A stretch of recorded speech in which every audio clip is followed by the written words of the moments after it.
சிவபெருமானின் மனம் கவர்ந்தவர்கள் யார் தெரியுமா? உங்களுக்கு சிவபெருமானை பிடிக்கும் என்றால் மறக்காமல் இந்த வீடியோவை லைக் செய்து கமெண்ட் பாக்ஸில் ஓம் நமச்சிவாய என்று பதிவிடுங்கள். ஒரு முறை கைலாய மலையில் சிவபெருமானும் நந்தி தேவரும் உரையாடிக் கொண்டிருந்தனர். அப்போது நந்திக்கு ஒரு சந்தேகம் எழுந்தது.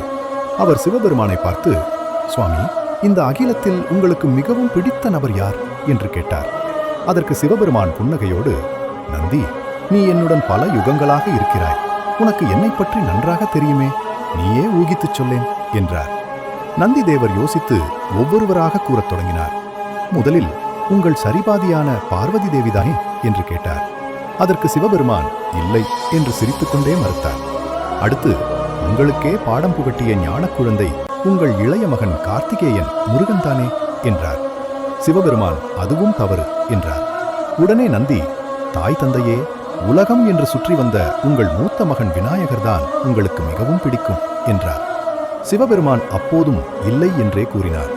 குழப்பமடைந்த நந்தி, யாரும் இல்லை என்றால் நானா, அல்லது உங்கள் கழுத்தில் இருக்கும் வாசுகி பாம்பா என்று கேட்டார். இறுதியாக சிவபெருமான் அந்த ரகசியத்தை உடைத்தார்.